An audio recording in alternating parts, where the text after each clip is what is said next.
Hey there, are you struggling with your little one being afraid of the dark? Or maybe they think there are monsters in their closets? Well, today I am going to share my top tips on helping little kids overcome their fears. So let's get to it.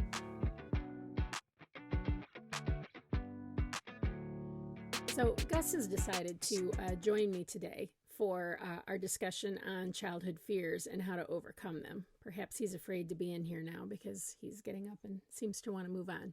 Anyhow, childhood fears. This is one that hits home for me because both of my kids had really rough periods of fear.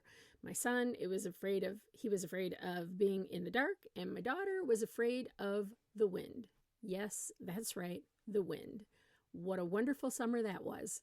So, before we go on and I share some of my tips about how to help your little one overcome those fears, and I have to stress, this is really, really important how you handle this, because if you handle it in the wrong way, you are setting your child up for problems later on in life. Okay, so we'll talk more about that in a moment. But first, let's go over what are some normal fears for the different age ranges. So before I go through some of these common stages of fear for little ones, know that some kids go through these intensely. Some of them don't go through them at all. Some of them go through them earlier and some of them go through them later. So just please know that there's a wide variable of when or if these different kinds of fears will pop up with some kids. So the first thing that we usually see is around 5 to 10 months, we see stranger anxiety from our babies, where they're responding when somebody new walks into the room or somebody new says hello to them, and they get anxious and they get nervous. From there, they move into separation anxiety, which usually pops up around 12 months to 18 months. And it's, again, a totally normal stage for young children to go through.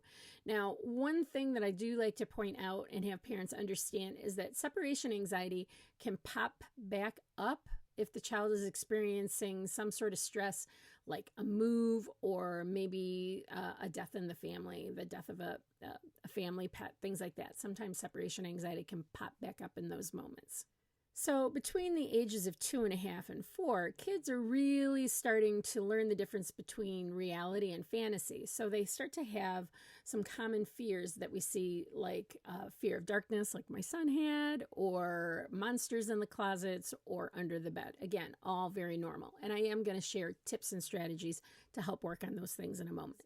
Between the ages of 4 and 6, kids are starting to experiencing more fears that are related to things like preschool or the water. Another common one for this age is nature, like thunderstorms, hurricanes, and understand that they can be afraid of a hurricane even if you live in Michigan. My daughter was afraid of hurricanes, and so was my son, as a matter of fact. Didn't help that we watched the movie Twister. I know that's about tornadoes, but that probably wasn't a good idea when they were little for them to be able to see that on TV. But even though those are things that we know can't happen, maybe in our geographical area of the country, they don't understand that yet. So it's a normal kind of fear that we see pop up around that age. Other things include, like I was telling you, my daughter was afraid of the wind. A lot of times I'll hear parents talk about their child being afraid of bugs. So this is something that we tend to see between 4 and 6 years. And then between 6 and 11, we continue to see a lot of fears related to the weather and thunderstorms and things of that nature, but also maybe about going to the dentist or going to the doctor. Again, normal to expect during that age range. And then finally, around 12 and up, most of their fears are understandably related to and surround their peer groups and social interactions. Okay, so let's move on and talk about some key tips in helping support your child through some of these fears. Okay, my first tip is to understand that safety is the key. I cannot stress this enough. You have to find a way to help your child feel safe in that moment when they are experiencing that emotion of fear. I always like to remind parents that angry, upset, frustrated, anxious, overwhelmed brains don't hear. So our efforts to try to talk to them and rationalize with them during those moments are futile. We need to calm their brains, and the only way to do that is by helping them feel safe. So it's important for us as parents to understand what's going on with our little ones when they're experiencing fear. When we think about thought processes later on, they all start with a feeling. So these feelings of fear or insecurity or feeling unsafe during this moment when they're little imprints into the emotional part of their brain. From there, with time and experience and practice, they learn how to develop coping mechanisms to deal with that emotion. With young kids, if we don't provide them with the safety and the security and help coach them through how to handle those fears and big feelings in a way that makes them feel safe, then that could manifest itself later on in life in ways that are problematic. Panic attacks or mental health issues, all sorts of different things. So it's really, really important. This is why I keep emphasizing this, that you have to respond to your child's fears in a way that first lets them feel safe. Because by doing so, you are then going to ensure helping them to create more productive and valuable coping strategies when those kinds of emotions are elicited as they grow. So I want you to remember, connect, then correct. And we're going to talk about how we can work on helping them overcome those fears through correction. But connection is key. Just think about if you were afraid of something. Would you want somebody talking to you about it, or would you rather have somebody listening to and recognizing that you're scared and overwhelmed and doing what needed to be done for you to feel safe in that moment? We need to do the same for our kids. So focus on helping them to feel physically safe in that moment. The next tip is to validate your child's feelings. I'm not saying to validate the fear. I'm saying to validate the feelings. So if your child is feeling scared, we want to let them know, I hear you. I get that you're scared. I'm here for you. Validating their feelings is a really important part of the process of helping them to learn how to be able to handle those big emotions. Too many times we as adults, myself, I'm guilty as well, spend our time saying things like, don't worry, you're fine. There's nothing to be afraid of. Our intentions are good, of course, to help our children understand that these are irrational fears. They're just too little to do that yet. They don't have the time and experience of doing that yet. To them, it feels very, very real. I like to use the analogy of being afraid of snakes. So if I'm afraid of snakes and somebody walks up to me with a snake and they're like, here, touch the snake, and they're putting it in my face, I'm going to be like, get that snake away from me. No, I'm afraid. Don't, go away. And if they're saying things like, no, you're fine, it won't hurt you, just go ahead, I would be really, really not inclined to want to hang out with this person, because I would be feeling like, are you not getting that I'm telling you that I'm scared and I want you to get that thing away from me? Now, if they said instead, I get it, I can see that you're afraid, I won't have you touch this snake, I'll just hold it over here, and if and when you're ready to touch it, you can. That's a totally different response that's going to lead to a totally different outcome. I might be okay with that snake being in my presence as long as I know this person isn't going to try to make me touch it. So that's just an analogy of how the difference that we use in our words and how we communicate with them in that moment can be really, really important. So validate their feelings and let them know that you get it, you hear it, and you understand it. The next step is to develop a plan. So you're now aware that your child is afraid of being outdoors on windy days. Now you got to come up with a plan, because not going outside when the wind is blowing around is not going to be an option long term. So to continue with that scenario, what we did for our daughter was we would go outside, we'd play, the wind would rush through the trees, she would get scared. We worked it out. You come and sit with me. I will hold you until you don't feel scared anymore, or until you feel like you want to go in the house. So in the beginning, we did a lot of sitting on my lap for a second and then still wanting to go in the house. Over time, it was okay to just sit on my lap while I held her. Over time, we then moved to, how about we have you sit next to me and I'll put my arm around you and we'll both just sit here and experience the wind together. And then from there, it was, I've got my arm around you. I've got to run into the house and get a glass of water. I'll come right back.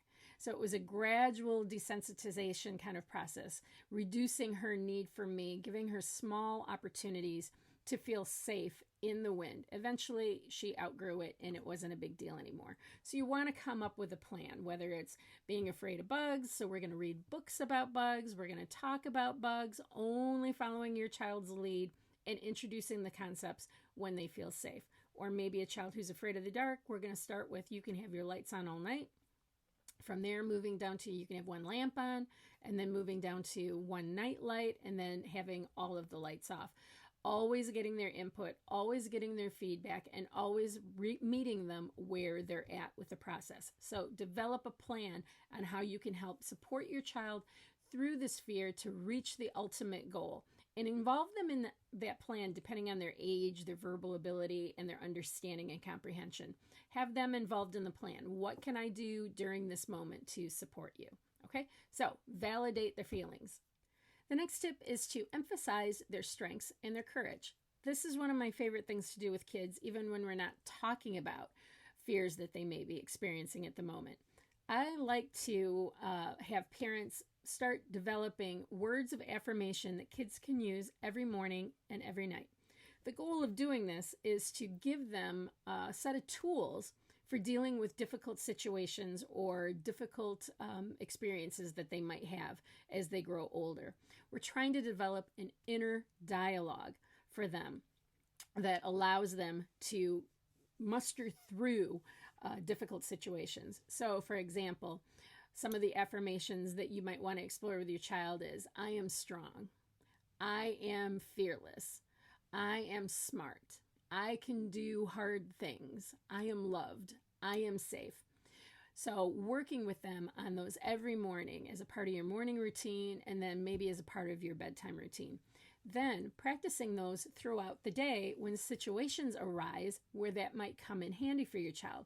So for example, a little one or an elementary age student who maybe is struggling with some homework and they're feeling really frustrated and want to give up.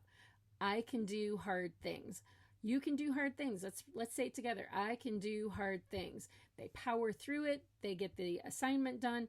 Then you can reflect back at the end of the day and say, look at how you did that. You used your affirmations and you told yourself that you could do hard things, and you did.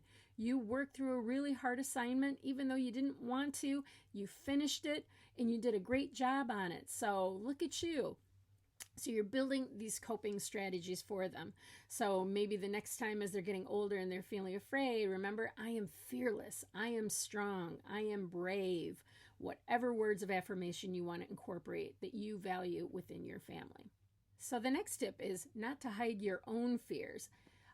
Our experiences, particularly with young children, teenagers not so much, but particularly with young children, when they see that we have a fear and we talk about it with them and how we've learned to cope with that fear using maybe some of the same strategies you're trying to teach your child, can be really, really powerful. So if your child is afraid of bugs, saying, you know what, I used to be afraid of spiders, and then this is what I did, A, B, C, and D. Helping them to realize that it's normal to have that initial feeling of fear, but we can also overcome it by strengthening our brain muscles. The last tip is a reminder to be patient. Try putting yourself in your child's shoes. These fears are very, very real for them.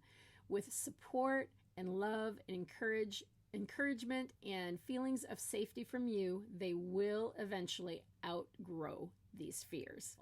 So what I've done is I've made a little tip sheet down below that you can click on and have sent right to your email box. It has some of the things that we talked about and some tips that are specific to fears like of the darkness or being in their bedroom by themselves. So I hope you find that helpful. If you found the information in this video useful, if you could give me a like, that would be great. It helps me get my information out in front of more parents who are looking for support. All right, that is it for this time. Until next time, I'll see you then.